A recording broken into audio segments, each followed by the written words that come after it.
तो देखो ईडी का एंटरप्रेन्योरशिप डेवलपमेंट का आज हम लोग 3rd क्लास और 3rd चैप्टर स्टार्ट करने वाले हैं, यूनिट 3, जिसका नाम है सोर्सेस ऑफ बिजनेस आइडिया।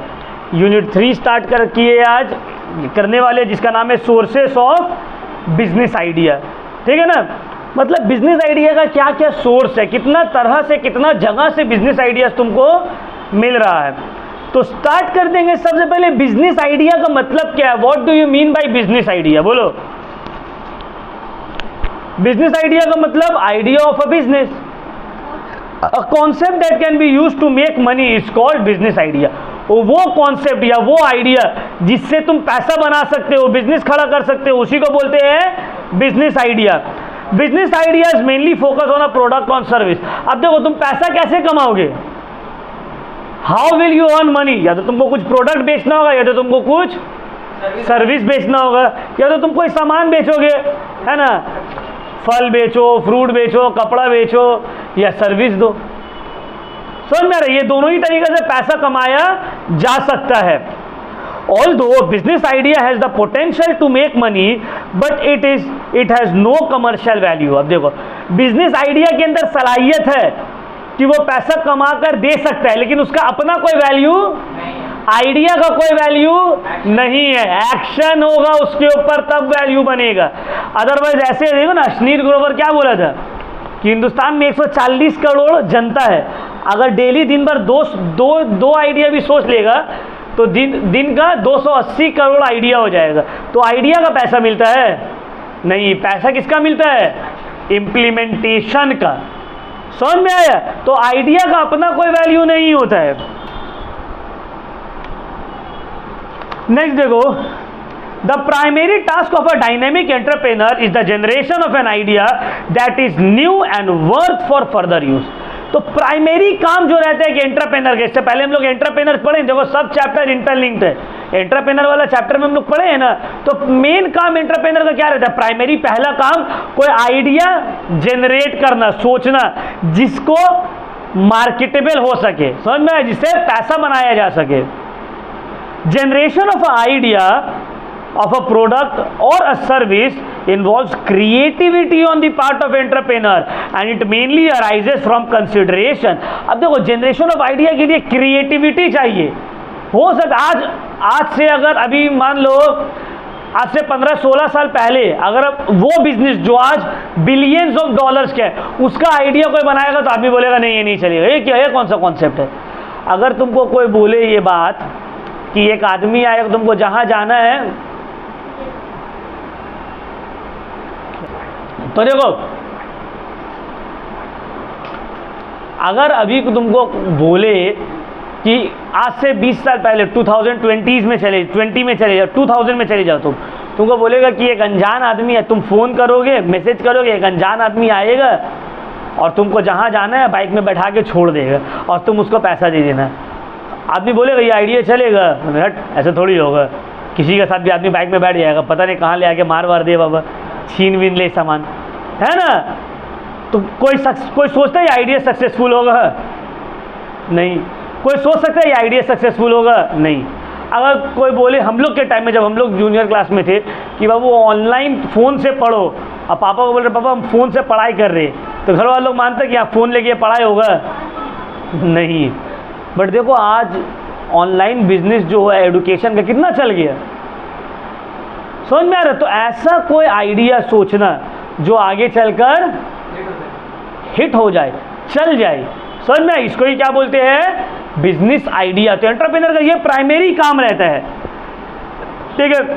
तो जब वो आइडिया के बारे में सोच रहा है तो उसको दो चीज़ ध्यान में रखना होगा, पहला अपॉर्चुनिटी और दूसरा real demand for the product. क्या अपॉर्चुनिटी है मार्केट में, और तीसरा क्या इस प्रोडक्ट का रियली डिमांड होगा मार्केट में।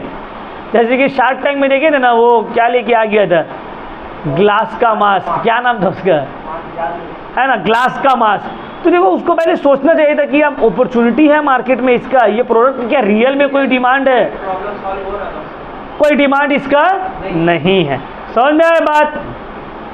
तो बिजनेस आइडिया क्लियर हो गया, बिजनेस आइडिया का मतलब क्या होता है, किसका काम रहता है ये। अब आते हैं important points for selecting a business idea. अब तुम कोई भी बिजनेस आइडिया सिलेक्ट कर लोगे और वो चल जाएगा, ऐसा थोड़ी होगा। तुम जब बिजनेस आइडिया को सिलेक्ट कर रहे हो तो तुम्हारे दिमाग में कुछ पॉइंट्स रहना चाहिए। Whenever you are selecting a business idea, there you must have certain points in your mind. तुम्हारा माइंड में कुछ पॉइंट रहना चाहिए, तभी बिजनेस आइडिया सक्सेसफुल होगा, ग्रो करेगा। पहला, utilisation of the technical and professional skills of the entrepreneur. अब देखो, हमको कोई बोलता है कि यार तुम पढ़ा रहे ही क्यों और कोई काम क्यों नहीं करते? क्योंकि मेरा और कोई स्किल है ही नहीं। हम पढ़े अच्छा, हम पढ़ाते अच्छा है, तो यही मेरा स्किल है। तो हम जब कोई बिजनेस सोचेंगे तो ये चीज़ को ध्यान में रखेंगे कि मेरे पास कॉमर्स का नॉलेज है और हम पढ़ाते अच्छा है, स्पीकिंग स्किल्स मेरा ठीक ठाक है, तो हम कोई ऐसा लाइन में जाए जहाँ पे ये मेरा स्किल और नॉलेज जो है वो यूज़ हो। अब कल को हम सोचेंगे कि हम जो है क्रिकेट एकेडमी खोल ले रहे, क्रिकेट सिखाएंगे बच्चा लोग को, तो चलेगा? मेरे अंदर वो स्किल है, टेक्निकल नॉलेज है? हमको नहीं है। तो जब भी तुम कोई बिजनेस आइडिया के बारे में सोच रहे हो तो देखो तुम्हारे अंदर टेक्निकल स्किल और नॉलेज किस चीज़ का है, उससे रिलेटेड सोचो तुम। समझ में आ रहा है बात? दूसरा आता है use of local raw materials. जो भी लोकली अवेलेबल रॉ मटेरियल्स है तुम उससे रिलेटेड आइडिया सोचो। तुम लोग ध्यान दियोगे नहीं दियोगे? शार्क टैंक के एक एपिसोड में एक लड़की आई थी, यंग लड़की थी, और वो बात कर रही थी यूनाइटेड नेशन, जर्मनी, उसका कोई प्रोडक्ट था, कोई मतलब एड टेक वाला था। बोला जर्मनी, यूनाइटेड नेशन ये बोला जर्मनी में ये होता है, तो अश्लील के ऊपर गुस्सा हो गया था, है ना। और भी शार्क लोग गुस्सा हो गया था। बोला कि भाई तुम दिल्ली में हो, दिल्ली का बात करो, इंडिया का बात करो, तुम लंदन, पेरिस, जर्मनी क्यों चले जा रही हो? तो बिजनेस आइडिया जब तुम सोच रहे हो तो इसको भी ध्यान में रखना है तुमको कि तुम लोकल मटेरियल्स को यूज़ करो जो ईजिली अवेलेबल है। मेरी एक फ्रेंड है कॉलेज की, बीएड में, तो वो अपना चैनल स्टार्ट की थी यूट्यूब में, खाना बनाने का, वो कुकिंग एंड ऑल का। तो उसका व्यूज़ उतना जा नहीं रहा था, बहुत दिन हो गया था। तो हम सोचे एक आइडिया दे देते हैं भाई, एक उसको थोड़ा सजेशन दे देते हैं। तो वो जब अपना वीडियो, अभी जेवियर्स की थी तो वीडियो बना रही थी, तो जेवियर्स में तो सब ऐसी, वो हिंदी जिसको आता है वो भी इंग्लिश ही में बात करेगा, तो इंग्लिश ही में बात करता है ज़बरदस्ती सब। तो अब वो अपना वीडियो में इंग्लिश में बोल रही थी, तो हम उसको बोले कि देखो तुमको अगर अपना रीच करना है ज़्यादा तो तुम हिंदी में बोलो, क्योंकि देखो इंडिया में जो आदमी इंग्लिश समझता है वो तो हिंदी भी समझता है, ऐसे तो नहीं है। लेकिन जो हिंदी समझते हैं हाउस वाइफ लोग बोलेंगे इंग्लिश, तो तुम हिंदी में बोलोगी तो ऑलरेडी तुम्हारा काम हो जाएगा। नहीं नहीं, हम जो है ग्लोबल ऑडियंस को टारगेट कर रहे हैं। तो क्या हुआ? बेवकूफ़ी हुआ, है ना। तुम पहले लोकल रिसोर्सेज को यूज़ करो। समझ में आ रहा है बात? लोकल टारगेट सेट करो। अब हम बैठ के तोपसिया में पढ़ा रहे हैं तो हम तो तोपसिया के पॉइंट ऑफ व्यू से पहले सोचेंगे ना। जैसे कि देखो तुम लोग का 9:30 बजे क्लास रख दिया, कोई प्रॉब्लम नहीं है, तोपसिया में 12 बजे रात तक भीड़ रहता है, आदमी चलता है। बट अगर मान लो हम कोई ऐसा एरिया में कोचिंग खोल के है जहाँ पे 9 बजे सब सो जाता है, तो हम 9:30 बजे क्लास रखेंगे तो कोई आएगा? नहीं आएगा। तो लोकल रॉ मटेरियल को यूज करो तुम। दूसरा ये तुम्हारा आइडिया रहना चाहिए। तीसरा, product with good market demand. ऐसा प्रोडक्ट के बारे में तुम सोचो जिसका मार्केट डिमांड बहुत हाई रहे। समझ में आ रहा है? जिसका मार्केट डिमांड बहुत हाई रहे, सॉल्विंग मार्केट प्रॉब्लम, और वो प्रोडक्ट ऐसा रहे जो मार्केट का प्रॉब्लम को सॉल्व करे। समझ में आ रहा है बात? कोई प्रॉब्लम को सॉल्व करे। अगर प्रॉब्लम को सॉल्व नहीं कर रहे तो उसका कोई फायदा नहीं है उस प्रोडक्ट का। उस प्रोडक्ट को कौन खरीदेगा? तुम ही बोलो। जब वो कोई मार्केट का प्रॉब्लम को सॉल्व नहीं कर रहा तो उस प्रोडक्ट का यूज क्या है, वैल्यू क्या होगा? तो ये सब पॉइंट को तुमको दिमाग में रखना है जब तुम कोई बिजनेस आइडिया को सिलेक्ट करना चाह रहे हो। समझ में आ रहे? सिलेक्ट करने से पहले अब सोर्सेज ऑफ बिजनेस आइडिया। अब बिजनेस आइडिया तुम्हारे पास आता कहां से है? क्या सोर्सेस है बिजनेस आइडियाज का? तो पहला हम लोग समझ लिया important points for selecting business idea. क्या क्या इंपॉर्टेंट पॉइंट है? अब बिजनेस आइडिया का सोर्स क्या है सर, ये बताइए, क्या सोर्स है बिजनेस आइडिया? आइडिया कहां से आएगा? सबसे पहला होता है interest and hobbies. Virat Kohli cricketer क्यों बना? उसका इंटरेस्ट था क्रिकेट में। तो सबसे पहले तुम्हारा एंटरप्रेन्योरशिप का या बिजनेस का आइडिया आता है तुम्हारा हॉबीज से। बहुत सारे टाइम सुने होगे भाई ये काम क्यों करते हैं? हमको अच्छा लगता है, इंटरेस्ट है मेरा, है ना। आपको बहुत बड़ा पेंटर बन गया, क्यों बने भाई? पेंटिंग करने अच्छा लगता है। कोई बहुत अच्छा सिंगर बन गया, क्यों भाई? उसको सिंगिंग अच्छा लगता है, इंटरेस्ट है उसमें। तो पहला पॉइंट हॉबीज़ एंड इंटरेस्ट। अब देखो हर चीज़ जो तुम्हारा हॉबीज़ है तुम उसको बिजनेस में कन्वर्ट नहीं कर सकते हो। समझ में आ रहा है बात? अब मान लो किसी को हॉबी है भाई सोना, अगर सोने का हॉबी, तो अब तुम बोलोगे इसमें कोई बिजनेस हो सके, सोते सोते कोई बिजनेस हो सकता है क्या? तो ऐसे नहीं होगा। शाहरुख खान बहुत अच्छा बात बोला था, बोला आई एम वेरी लकी कि मेरा जो हॉबी और इंटरेस्ट था वो मेरा प्रोफेशन बन गया। बट हमेशा ऐसा नहीं होता है, कोई ज़रूरी नहीं है ऐसा हो, है ना? MS धोनी का मूवी देखे हो ना? धोनी को तो गोलकीपर बनना था, उसको इंटरेस्ट उसको उसमें था, लेकिन वो बन गया क्रिकेटर। समझ में आया? दूसरा आता है कस्टमर सर्विस। अब बड़ा बड़ा कंपनी जो है वो अपना इंटरेस्ट और हॉबी से नहीं देखता है। समझ में आता है बात? वो जो एक फाउंडर आया था ना संदीप माहेश्वरी के शो में, चाय सुट्टा बार का जो ओनर था, तो बोला आपका इतना 100 लगभग 10 करोड़ या कुछ उसका कंपनी का वैल्यूएशन है, अच्छा सेल। तो उसको बोला कि आप चाय पीते? बोले नहीं हम चाय नहीं पीते। तो ले कि आपका इतना बड़ा बिजनेस है चाय का, आप चाय नहीं पीते? तो क्या बोला? वो बोला बिजनेस उस चीज़ का करना है जो कस्टमर को ज़रूरत है, जो हमको पसंद है वो नहीं। हमको नहीं पसंद है, लोगों को पसंद है तो बेच रहे। तो दूसरा होता है कस्टमर सर्विस। तुम सर्वे करते हो, अब तोपसिया में सर्वे किए तुम्हारा ये प्रोडक्ट का डिमांड बहुत हाई है, वो बिजनेस स्टार्ट कर दिए। समझ में आए? दूसरा आता है कस्टमर सर्वे के थ्रू बिजनेस आइडिया आता है तुमको। तीसरा आता है brain storming and dreams. Dream है, तुम्हारा सपना है बड़ो होके ये करना है, तुम्हारा सपना है बड़ो होके जो है दुकान खोलना है, कोई कपड़ा का दुकान खोलना है, ब्यूटी पार्लर खोलना है। अब तुम्हारा ये सपना है, तो वो सपना से तुम्हारा वो ड्रीम है, तो ड्रीम से तुम्हारा बिजनेस आइडिया आता है। ब्रेन स्टॉर्मिंग का मतलब क्या होता है? तुम कोई सेशन अटेंड किए जहाँ पे तुमको एक तरह का ब्रेन वॉश कर दिया गया, यही में बिजनेस है। समझ में आ रहा है? समझ में आ रहा है बात? अब तुम मान लो यूट्यूब में किसी का वीडियो देख लिए, डिजिटल नेटवर्क मार्केटिंग ज्वाइन करके 10 लाख रुपये महीना का कमा रहा है। अब तुम वहाँ से इन्फ्लुएंस हो गए, हमको भी नेटवर्क मार्केटिंग करना है, 1 साल वहाँ बर्बाद कर दिए। अब क्या करना है? 3 लोगों को जोड़ना है सिर्फ, और अब बन जाइएगा। मेरा एक फ्रेंड था, ठीक है। तो ब्रेन स्टॉर्मिंग एंड ड्रीम्स हो गया। फिर नेक्स्ट है फ्रेंचाइजी। अब फ्रेंचाइजी में मान लो कोई बिजनेस है, जो बिजनेस ऑलरेडी अच्छा चल रहा है, तुम जो है उसका फ्रेंचाइजी ले लिए, जैसे कि मियो मोर हो गया, KFC हो गया। समझ में आ रहा बात? फिर मास मीडिया के थ्रू तुमको आइडिया मिलता है, अच्छा ये बिजनेस चल रहा है, इसको करना है, इससे बेटर हो सकता है, ये अपॉर्चुनिटी नज़र आ रहा है, ये बिजनेस स्टार्ट कर सकते हैं। Personal experience and talent. तुम्हारा कोई पर्सनल एक्सपीरियंस भी हो सकता है। समझ में आ रहा बात? तुम्हारा कोई पर्सनल एक्सपीरियंस भी हो सकता है जिसके थ्रू तुमको कोई आइडिया है ना? बहुत सारे देखते हो बिजनेसमैन लोग जो लेटर स्टेज में अपना बिजनेस डेवलप करता है, तो एक्सपीरियंस के थ्रू इतना मार्केट में रह गया, उसको पता है कि ये काम चलेगा ही चलेगा। फिर आता है कॉम्पिटिटर्स का देखकर आइडिया आता है ना? ये चीज़ बहुत फेमस है इंडिया में। तुम अगर देखते हो, फॉर एग्जाम्पल अपना मोहल्ले में मान लो एक दुकान खुला, अब वो दुकान क्या है, वापस से वो दुकान बहुत ज़्यादा चलने लगा, तो क्या होगा? आसपास उसको और भी दुकान आ जाएगा। समझ में? तो ये सब क्या है? ये सब सोर्सेस है जहाँ से तुमको बिजनेस का आइडिया आता है। समझ में? और इंडिया में तो बहुत फेमस है।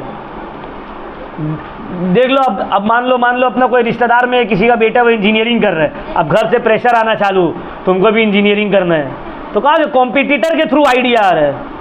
समझ में आए बात? चलो, अब ये सब जो सर्वे होगा या आइडिया आएगा, इसके लिए तुमको डेटा चाहिए। बिजनेस करने के लिए तो डेटा चाहिए ना? समझ में? ये आइडिया चलेगा नहीं चलेगा, ये प्रोडक्ट चलेगा नहीं चलेगा, ये प्रोडक्ट का डिमांड है नहीं है, कहाँ से आएगा ये सब? ये सब आएगा थ्रू डेटा।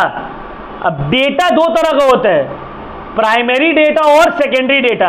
प्राइमरी डेटा का मतलब होता है वो डेटा वो जो डायरेक्टली तुम कलेक्ट करते हो कंज्यूमर से, इंडिविजुअल से, और सेकेंडरी डेटा का मतलब होता है वो डेटा जो किसी और का कलेक्ट किया हुआ है, तुम उसको यूज कर रहे हो। समझ में आए बात?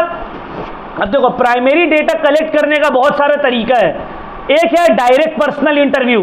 तुम डायरेक्टली जाके इंटरव्यू ले लिए। इंटरव्यू, मान लो हमको कोई एक बुक लिखना है क्लास 12 का या क्लास 11 का या क्लास 10 का बोर्ड्स का। अब हम चाह रहे कि यार बुक में क्या क्या चीज़ रहना चाहिए नहीं रहना चाहिए। अब हम जितना स्टूडेंट है, टीचर है, सबसे इंटरव्यू ले लिए। वो लोग जो जो पॉइंट बोला हम उसको नोट डाउन कर लिया और उसी के बेसिस पे अपना बुक लिख दिया, वो चल गया। तो ये एक है डायरेक्ट पर्सनल इंटरव्यू, इससे तुमको डायरेक्ट इंफॉर्मेशन मिल जाएगा। दूसरा होता है ओरल इन्वेस्टिगेशन या इनडायरेक्ट पर्सनल इंटरव्यू। ओरली तुम पूछ रही है आदमी लोग से, देखते हो ना माइक ले लेके जाता है यूट्यूबर लोग, हाँ आपको कैसा लगा, एग्जाम कैसा गया, अच्छा गया, खराब गया, हाँ ये भी हो गया सर्वे का तरीका। फिर आता है तुम्हारा टेलीफोनिक इंटरव्यूज, टेलीफोन के थ्रू तुम इंफॉर्मेशन कलेक्ट कर लिए। फिर आता है क्वेश्चनएयर। क्वेश्चनएयर का मतलब होता है क्या, देखो क्वेश्चनएयर का क्या मतलब है, क्वेश्चनएयर का मतलब होता है एक तरह का सर्वे रहता है। जैसे कि हम तुमको एक लिंक भेज दिए, देखो ना जियो सिनेमा जब भी खोलते हो एक क्वेश्चन आ जाता है, एज कितना है, 2 व्हीलर है या नहीं है, कितना इनकम है, मेल या फीमेल। देखते हो जियो सिनेमा नोटिस किया, जब भी खोलते हो एक क्वेश्चन पॉपअप करता है, तो ये होता है क्वेश्चनएयर। इसके थ्रू भी प्राइमरी डेटा कलेक्ट कर रहा है। और डेटा आज का पूरा खेल ही है डेटा का। आज दुनिया में सबसे अमीर वो है जिसके पास डेटा है, जिसके पास जितना डेटा वो उतना अमीर। समझ में आ रहा है बात? हाँ मिलता है, सर्वे कंप्लीट करने के लिए बहुत सारे उनको पैसा भी मिलता है। क्यों? क्योंकि वही सर्वे यूज होगा बिजनेस करने के लिए। और ये बहुत इंपॉर्टेंट है। तुम कभी सोचे हो, तुम अभी दिमाग में कुछ चीज सोच रहे हो और गूगल में आ गया उसका सजेशन, देखिए हो तुम मान लो कुछ सोचे कि कोई तुम एक पॉइंट सोचे, मान लो तुम सोचे कि कहीं तुमको घूमने जाना है और तुम सोचे चलो वो प्लेस के बारे में सर्च कर दो, तुम आधा टाइप करो गूगल पूरा टाइप कर देगा। सोच रहे हो क्या लेवल प्रेडिक्ट किया है तुमको, गूगल कितना अच्छे से प्रेडिक्ट कर लिया है तुमको कि अब तुम क्या टाइप करने वाले हो, तुम क्या ढूंढ सर्च करोगे। डेटा है उन लोगों के पास। सोचो हम लोग फेसबुक यूज कर रहे हैं, व्हाट्सएप यूज कर रहे हैं, है ना, इंस्टाग्राम यूज कर रहे हैं, फ्री में 1 रुपये दिया आज तक कभी नहीं। लेकिन ये लोग कंपनी लोग बिलियंस ऑफ डॉलर खर्च कर रहे हैं ऐप के पीछे, तुमको यूज करने के पीछे, तो उसका क्या फायदा हो रहा है, तुम बदले में उसको दे क्या रहे हो। अब तुम बोलोगे मेरा जो डेटा खर्च हो रहा है, भाई तुम 249 रुपये का डेटा ही भरा के इतना सारा कुछ यूज करो, उसमें क्या कमा रहे हो। तो वो डेटा कैसे कमा, तुम्हारा जो इंफॉर्मेशन है, तुम क्या खाते हो, तुमको क्या पसंद है, तुम क्या देखते हो, तुम कहाँ जाते हो, तुम्हारा लाइफस्टाइल कैसे है, बदले में तुम ये दे रहे हो सोशल मीडिया प्लेटफॉर्म को। और वो इंफॉर्मेशन के बदले में वो तुमको अपना साइट फ्री में यूज करने दे रहे हैं। फ्री में नहीं दे रहा है, तुमसे तुम्हारा पर्सनल डेटा ले रहा है। अब तुम बोलेगे तो यार मेरा पास है ही क्या जिंदगी में, ले जो लेना है। बीच में सुने थे ना क्या कुछ कैम्ब्रिज एनालिटिकल कंपनी जो है वो फेसबुक का स्कैम ये कर रहा है, फेसबुक डेटा बेच रहा है। बहुत सारा मेरा स्टूडेंट लोग दोस्तों बोला भाई अपना डेटा है ही क्या जिंदगी में, बेच दे जो बेचना, क्या होगा। तुमको नहीं समझ में आ रहा है, तुम्हारा डेटा से तुमको कंट्रोल करेगा सब। तुमको लग रहा है नहीं। अब देखो जैसे कि फॉर एग्जाम्पल मान लो अरे बड़ा सरकार गिर जाता है डेटा से। अब जैसे कि अब सरकार को पता है कि जैसे कि फॉर एग्जाम्पल अब फेसबुक को पता है कि तुम एनिमल के प्रति जो है बहुत ज़्यादा सेंसिटिव हो, तो तुमको दिखाया जा रहा है कि देखो बीजेपी गवर्नमेंट जो है काउ स्लॉटरिंग के अगेंस्ट लॉ ला रहा है, मतलब जो है जीव हत्या बैन कर दिया गया है। तुमको लग रहा है हाँ यार कितना अच्छा काम कर रहे हैं, इसी को वोट देंगे। अब मान लो कोई जो है किसी का थिंकिंग है कि ना एकदम डेमोक्रेटिक गवर्नमेंट चाहिए जो फ्रीडम दे प्रेस को, लोगों को फ्रीडम दे। अब तुमको ऐड आएगा देखो कांग्रेस गवर्नमेंट जो है कितना फ्रीडम देता है प्रेस को, उसके सरकार में प्रेस को छूट था, जो चाहता था करता था, कुछ नहीं होता था। तुमको लगा हाँ कांग्रेस ठीक था, उसी को वोट देनी होगा। तो तुमको लग रहा है तुम सोच रहे हो, बट तुमको सोचने पे मजबूर किया जा रहा है। यही ट्रिक यूज करके बहुत सारा वेस्टर्न कंट्रीज का इलेक्शन जीता गया है, इंक्लूडिंग यूएस, यूके। तो सोचो फेसबुक इंस्टाग्राम का कितना पावर है, लोग सरकार हिला सकता है। राइट करवा दिया श्रीलंका में फेसबुक अपना पोस्ट के थ्रू। सोचो समझ में। तो डेटा आज के टाइम में बहुत कीमती चीज है। तो एक हो गया प्राइमरी मेथड ये सब कलेक्ट करने का। सेकेंडरी मेथड क्या है डेटा कलेक्शन का, तुम कोई मैगजीन से कलेक्ट कर लिए, कोई बुक से कलेक्ट कर लिए, कोई गवर्नमेंट आर्टिकल से कलेक्ट कर लिए, कोई रिपोर्ट से एजेंसी का पब्लिश हुआ। जैसे कि फॉर एग्जांपल हम तुमको बोले कि इंडिया में जो है आज भी 50% लोग जो है वो एग्रीकल्चर में डिपेंडेंट है अपने रोजगार के लिए। तो अब तुम बोल सकते हो सर आपका पूरा इंडिया घूम के देखिए का 50% लोग एग्रीकल्चर में है या नहीं। हम बोलेंगे नहीं बाबू हम देखे नहीं है, हम गवर्नमेंट ऑफ इंडिया का जो रिपोर्ट आया है एम्प्लॉयमेंट के ऊपर वो तुमको कोट कर रहे हैं, तो तुम बोलोगे सर आपको कैसे पता? भाई हमको नहीं पता, ये रिपोर्ट जो पब्लिश किया तो वो तो डेटा कलेक्ट किया है ना, तो हम उसका डेटा को कोट कर रहे हैं। समझ में आया बात? तो ये हो गया सेकेंडरी डेटा। फिर इंटरनेट वेबसाइट के थ्रू, है ना, व्हाट्सएप में पढ़ा था, ज़्यादा देखते हो, हम गूगल में देखा था। मेरा पापा का एक फ्रेंड है, बगल घर में रहते हैं, बगल सीधा वाला फ्लैट में रहते हैं, पापा के बहुत अच्छे फ्रेंड है। वो एक दिन आए एकदम हड़बड़ा के, निशात निशात निशात, मतलब क्या हुआ? 2050 में कलकत्ता डूब जाएगा पानी के अंदर। हम बोलो कौन बोले आपको? बोले हम यूट्यूब में देखा। बोलो, तो हमेशा सेकेंडरी डेटा जो है वो रिलायबल नहीं भी रहता है, ये भी है। मेरा पापा खुद एक दिन देख रहे, देखते बोले जा, क्या हुआ? मोदी को हटाने का बात कर रहे हैं उन लोग। अरे कहाँ देखे? ऐसे तो यूट्यूब में देखे। यूट्यूब में देख रहे 2003 वाला, जब गुजरात दंगा हुआ था उस वक्त जो हटाने का बात चल रहा था सीएम पोस्ट में, वो वाला मेरा पापा 2023 में बैठ के देख रहे, लग रहा मोदी को हटा देगा। ऐसा होता है। बोलो, समझ में आया? तो ये सब मेथड है डेटा कलेक्शन का, सेकेंडरी डेटा और प्राइमरी डेटा का। अब आते हैं फीजिबिलिटी स्टडी। फीजिबिलिटी स्टडी का क्या मतलब है sir? Feasibility study means complete, thorough and detail study of the accessibility of any product. Feasibility study का मतलब होता है ये प्रोजेक्ट को डिटेल में स्टडी करना कि ये प्रोडक्ट सोसाइटी में एक्सेप्ट होगा या नहीं होगा, लोग इस प्रोडक्ट को एक्सेप्ट करेगा या नहीं करेगा, ये आइडिया मार्केट में चलेगा या नहीं चलेगा। समझ में आया?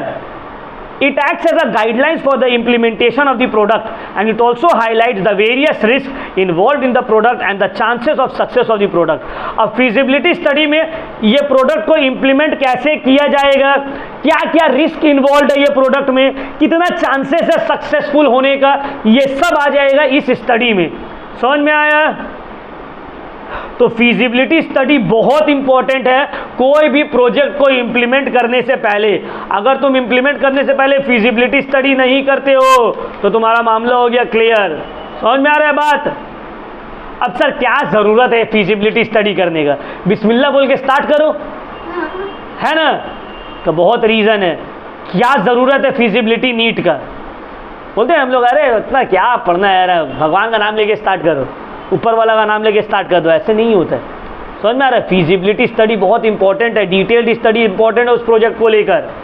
पहले estimating human and material resources, तुमको पहले ये तो देखना होगा भाई कहाँ से ये काम जो हम स्टार्ट कर रहे हैं इसके लिए लेबर और मटेरियल जो चाहिए ये है कहाँ, आएगा कहाँ से। समझ में आ रहा है बात? दूसरा, identifying the sources of resources, कितना रिसोर्सेज चाहिए और वो आएगा कहाँ से। अंडरस्टैंडिंग बिजनेस रिलेटेड प्रॉब्लम, ये जब बिजनेस स्टार्ट करेंगे तो उसमें क्या प्रॉब्लम आएगा। समझ में आ रहा है बात? क्या क्या प्रॉब्लम आ सकता है इसको समझना होगा ना बाबू। क्लियर हो रहा है पॉइंट? और फिर लास्ट आता है फॉर्मुलेटिंग स्ट्रैटेजीज। स्ट्रैटेजी कैसे फॉर्म होगा, किस तरह से बिजनेस को क्रैक करेंगे। क्लियर हो रहा है पॉइंट हम क्या बोलना चाह रहे हैं? क्लियर? अब टाइप्स ऑफ फीजिबिलिटी स्टडी, कितना टाइप्स है फीजिबिलिटी स्टडी का? पहला, ऑपरेशनल फीजिबिलिटी। ऑपरेशनल फीजिबिलिटी का मतलब है किस तरह से ये सॉल्यूशन सिस्टम का रिक्वायरमेंट को मीट करेगा, इसको बोलते हैं feasibility study. A measure of how well a solution meets the system requirement. ये जो मेरा सॉल्यूशन है ये सिस्टम का रिक्वायरमेंट को कितना अच्छे से फुलफिल कर सकता है, इसको बोलते हैं ऑपरेशनल फीजिबिलिटी। दूसरा है कल्चरल फीजिबिलिटी। ये जो इम्प्लीमेंटेशन है इसको सोसाइटी में, कल्चर में एक्सेप्ट किया जाएगा।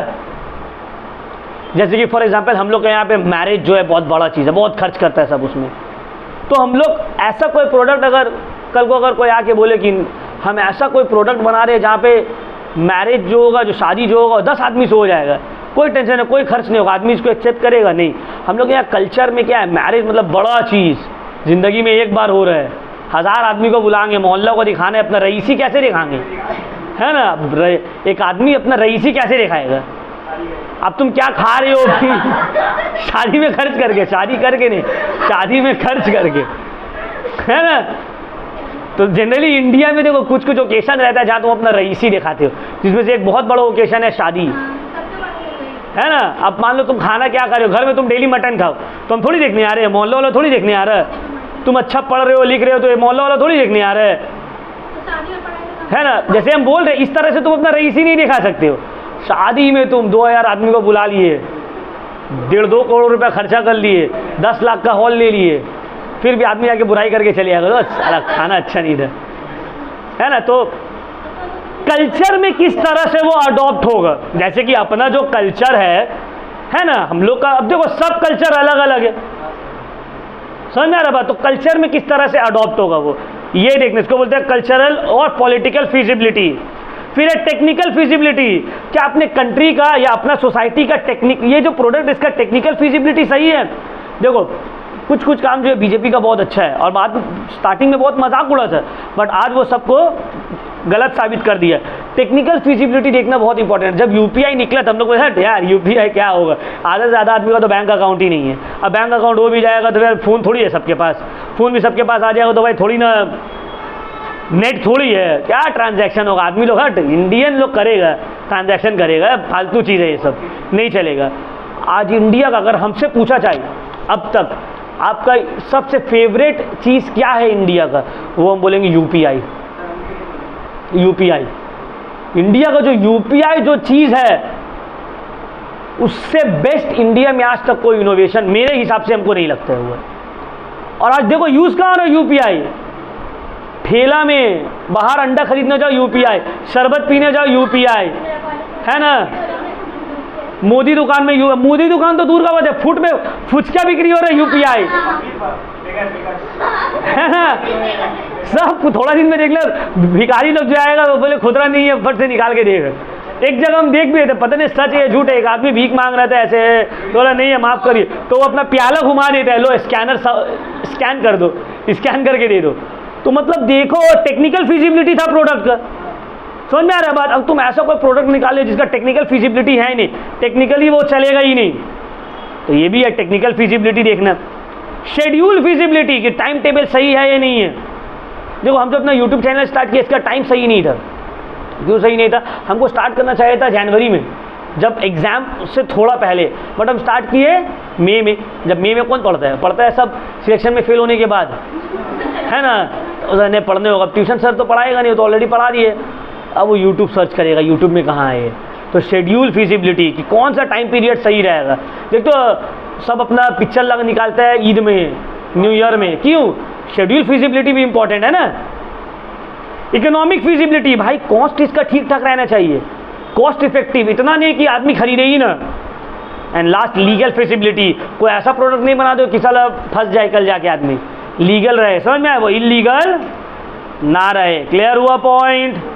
चलो अब आते हैं हम लोग next, what is project appraisal.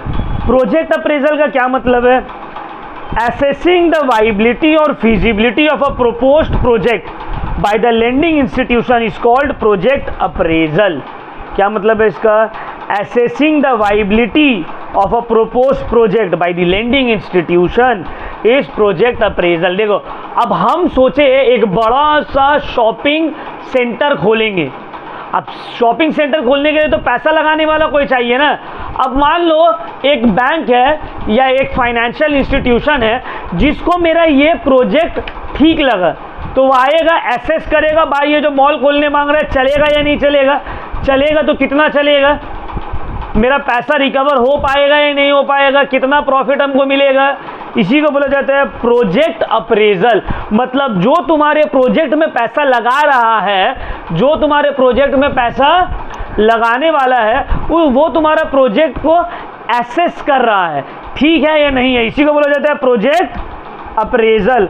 अब देखो there are 4 major criteria which have to be studied in project appraisal.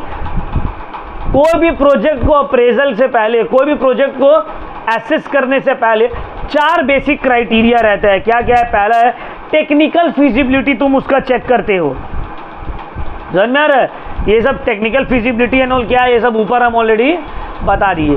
तो टेक्निकल फिजिबिलिटी चेक करोगे, इकोनॉमिक फिजिबिलिटी चेक करोगे, फाइनेंशियल फिजिबिलिटी चेक करोगे और मैनेजरियल फिजिबिलिटी चेक होगा। ये सब क्या है ऊपर ऑलरेडी एक्सप्लेन कर दिए। तो ये 4 चीज़ को चेक करोगे तो ही प्रोजेक्ट अप्रेजल कंप्लीट हो पाएगा, ठीक है ना। चलो अब आगे बढ़ते हैं।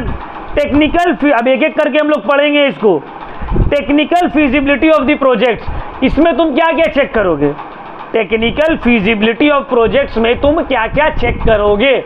पहला, to find out whether the various sources various factors of production are available. क्या जितना भी फैक्टर्स ऑफ प्रोडक्शन चाहिए, land, labour, capital and entrepreneur, क्या ये अवेलेबल है? दूसरा, suitable location of the project, project का लोकेशन कहाँ है, सही जगह है या नहीं है, ये चेक किया जाएगा टेक्निकल फिजिबिलिटी में। अडॉप्टिंग अप्रोप्रिएट टेक्नोलॉजी, सही टेक्नोलॉजी चूज कर रहे हो या नहीं कर रहे हो, ये चेक किया जाएगा। Providing suitable training to man power, जो भी तुम्हारा ह्यूमन रिसोर्स है, वर्कर्स है, उन लोगों को सही ट्रेनिंग देना। Erection of plant and equipment, plant and equipment को इंस्टॉल करना सही जगह में। टेक्निकल नो हाउ, किस तरह से काम होगा, प्रोसेस, टेक्निक्स।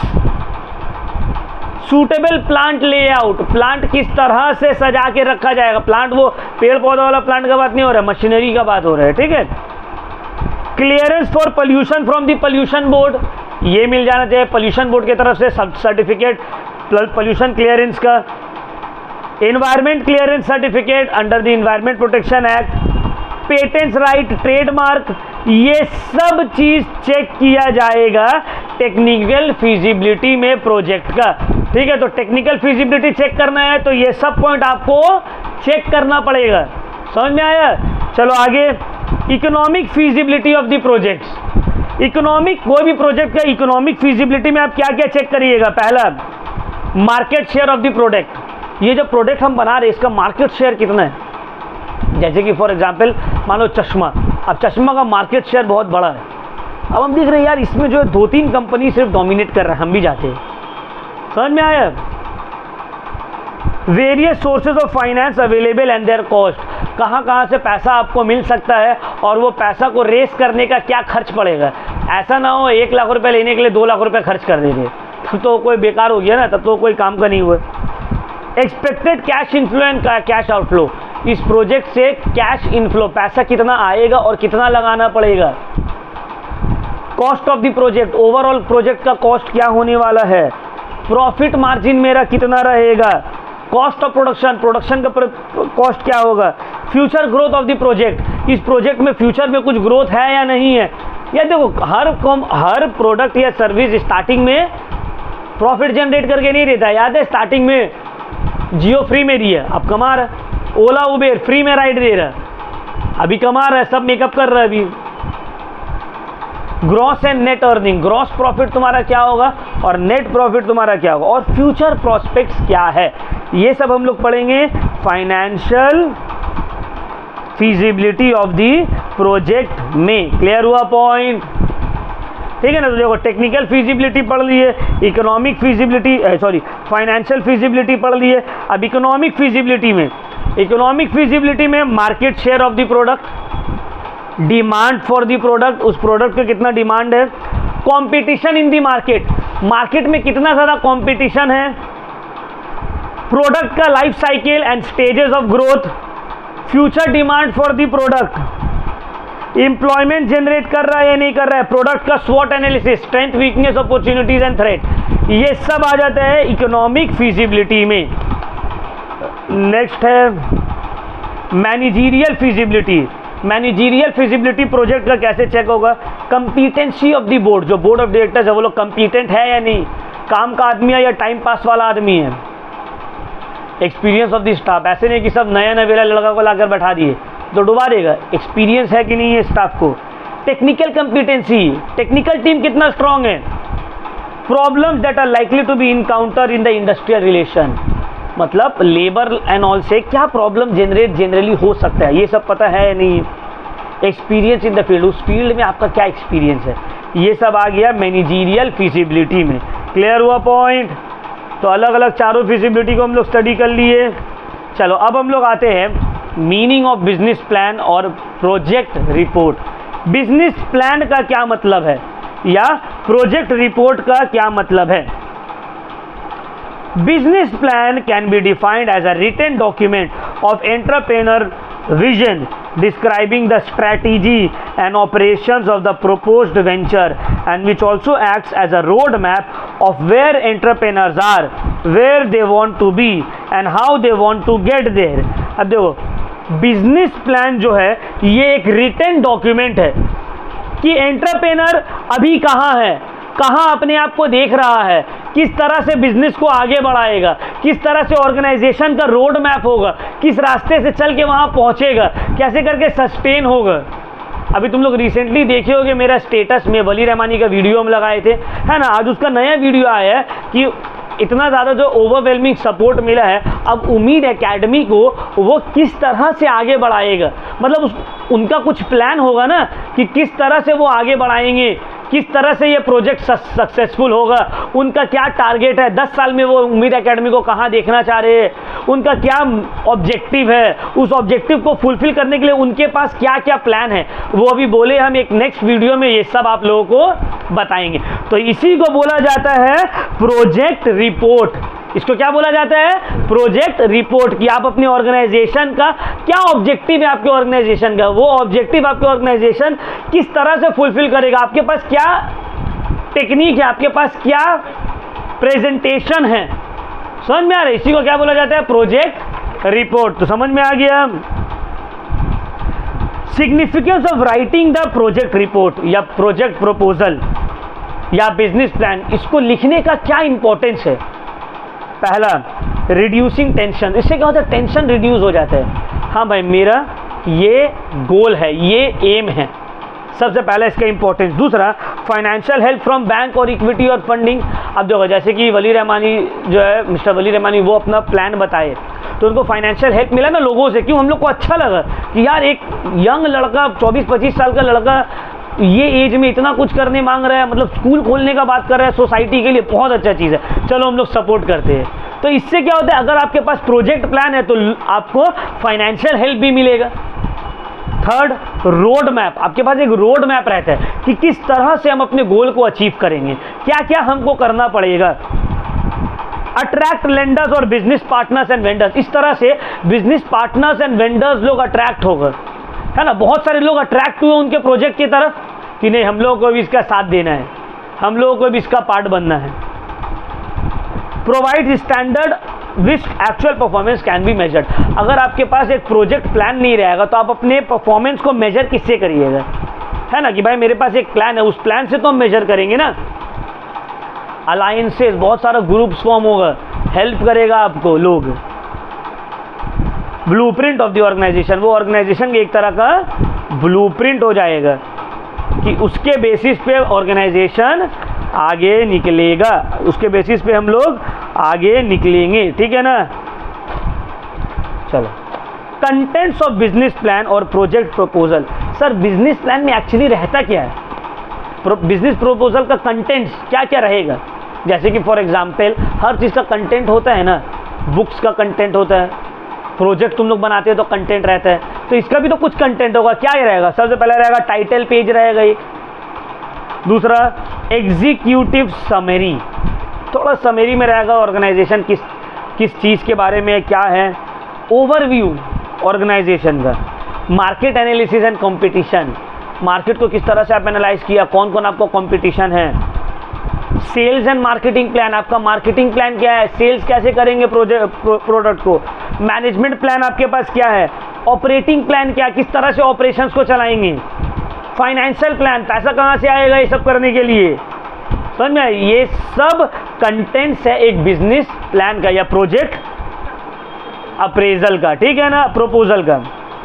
तो अब आते हैं हम लोग business process. Sir, what do you mean by business process? Business process और बिजनेस मेथड एक फ्लो चार्ट है सीक्वेंसेस का, जो कि एक प्रोडक्ट और सर्विसेज को प्रोड्यूस करने में लगेगा एक पर्टिकुलर कंज्यूमर के लिए। A business process is a flow chart sequence of activities which produces a product और service for a customer.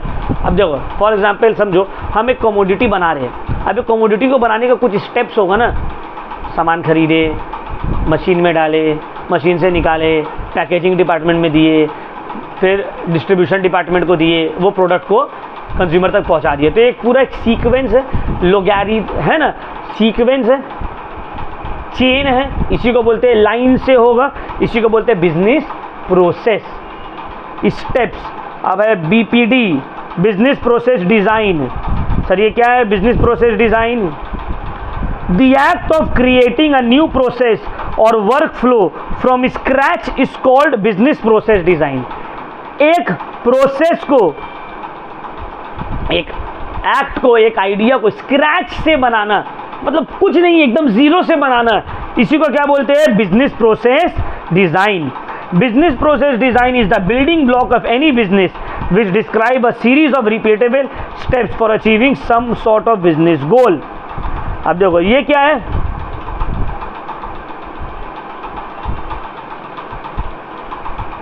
Bar bar repeated activities करना, समझ में आ रहा है?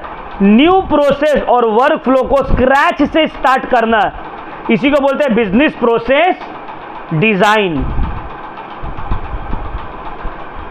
अब बिजनेस प्रोसेस डिजाइन का क्या लोकेशन होगा? Location in business process design,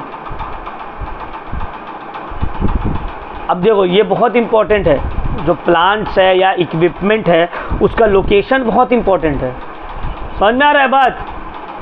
सबसे पहले क्या क्या चीज को तुम, the location of plant is selected after considering the following factors.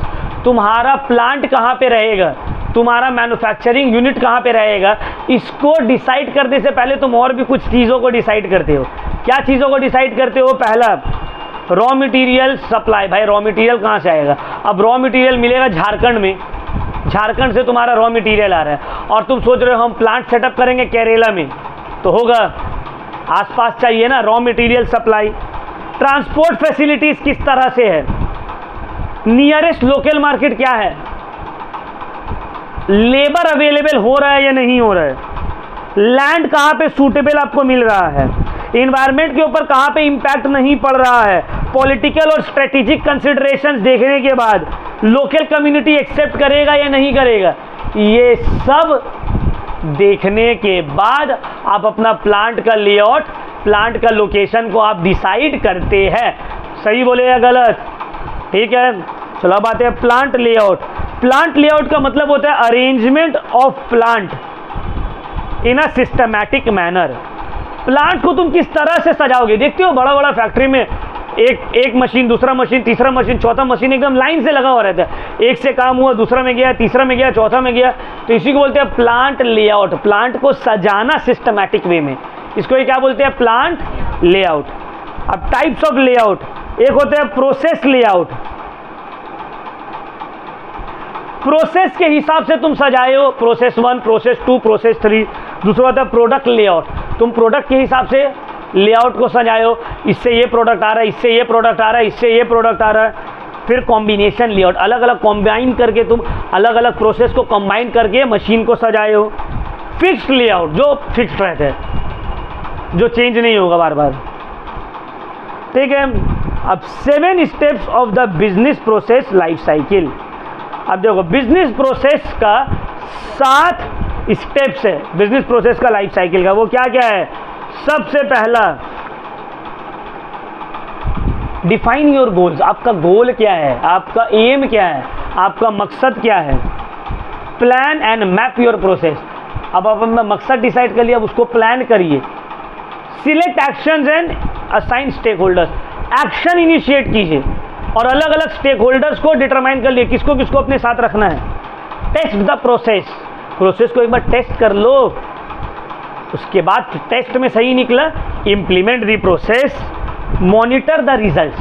Process को इम्प्लीमेंट कर दिया, मॉनिटर करना है और देन रिपीट हो गए। क्लियर हुआ पॉइंट? अब टाइप्स ऑफ बिजनेस प्लान्स बहुत इंपॉर्टेंट है। बिजनेस प्लान का मतलब क्या होता है ये ऑलरेडी हम लोग बता दिए है ना। तो सर क्या क्या टाइप्स है बिजनेस प्लान का? पहला, बिजनेस प्लान जो है एक गाइड है, एक गाइडिंग, एक तरह का गाइड के तरह क्या काम करता है, किस तरह से आप अपना बिजनेस को ऑपरेट करिएगा, रन करिएगा, इसी को बोलते हैं बिजनेस प्लान्स। अब क्या क्या कॉमनली यूज बिजनेस प्लान है? पहला है startup plan,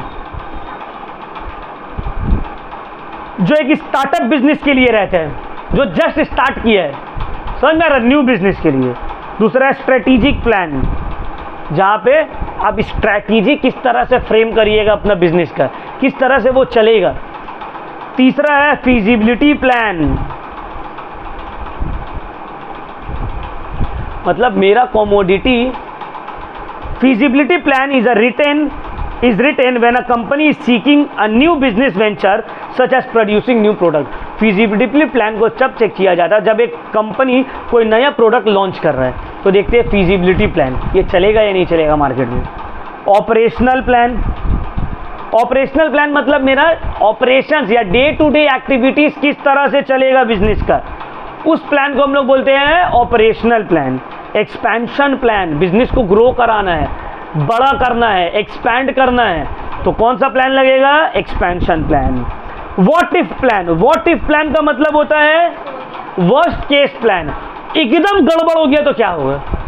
what if plan मतलब वर्स्ट केस प्लान, मतलब जब सब कुछ उल्टा हो गया तो अब क्या करना है, उस वक्त भी तो कुछ प्लान रहना चाहिए ना। वन पेज प्लान का मतलब होता है शॉर्ट प्लान जो ओवरऑल बिजनेस को डिफाइन कर दे तुम्हारा, उसको बोलते हैं वन पेज प्लान। समझ में आया बात। अब प्रिपरेशन ऑफ प्रोजेक्ट रिपोर्ट को आप किस तरह से प्रिपेयर करिएगा, ये ऑलरेडी हम लोग एक्सप्लेन किए थे, अभी फिर से स्टेप्स को पढ़ लेते हैं। पहला है determining the project plan goal और ऑब्जेक्टिव। आप गोल सिलेक्ट करिएगा। प्रोजेक्ट रिपोर्ट को प्रिपेयर करने का पहला स्टेप क्या है, आप प्रोजेक्ट गोल या ऑब्जेक्टिव को डिटरमाइन करिए। दूसरा स्टेप प्रोजेक्ट डिलीवरीज, प्रोजेक्ट को डिलीवर करिए। प्रोजेक्ट शेड्यूल, कब कौन सा प्रोजेक्ट होगा ये भी इंपॉर्टेंट है। फीजिबिलिटी स्टडी, चलेगा या नहीं चलेगा। Determination of right organisation structure, हम लोग का ऑर्गेनाइजेशन स्ट्रक्चर कैसा होगा पढ़े ना हम लोग, authority, responsibility, accountability, decentralisation, centralisation, PPM में उस तरह से क्या स्ट्रक्चर रहेगा वो डिटरमाइन कर लिए। अब सपोर्टिंग प्लान्स, अब देखो हमको जैसे कि फॉर एग्जांपल हमको 90% स्कोर करना है एग्जाम में, तो डायरेक्टली एग्जाम में जाके बैठेंगे 90% हो जाएगा, ये तो मेरा एक ऑब्जेक्टिव है। अब छोटा छोटा डेली हमको आके ट्यूशन पढ़ना पड़ेगा, घर में जाके प्रैक्टिस करना होगा, प्रीवियस ईयर क्वेश्चन सॉल्व करना होगा, है ना, टेस्ट देना होगा, तब ये सब छोटा छोटा सपोर्टिव प्लान है जो मेरा बड़ा प्लान को हेल्प करता है। बजटिंग बहुत इंपॉर्टेंट है ना, बजट सही रहना चाहिए, ऐसा नहीं हो कि एक काम को करने में तुम पैसा बहा दिए पूरा। एंड लास्ट है डिज़ाइन कंट्रोल सिस्टम, एक अच्छा कंट्रोल सिस्टम रहना भी बहुत बहुत ज़्यादा ज़रूरी है या इम्पोर्टेंट है। तो ये था हम लोगों का यूनिट 3 का sources of business ideas, ED का 3rd chapter sources of business ideas. ठीक है, ये हम लोग का हो गया कंप्लीट। अगर कुछ पूछना है इससे रिलेटेड तो पूछ सकते हो। नेक्स्ट क्लास में हम लोग इसका MCQ डिस्कस करेंगे, ईयर वाइज क्वेश्चन डिस्कस करेंगे, ठीक है ना।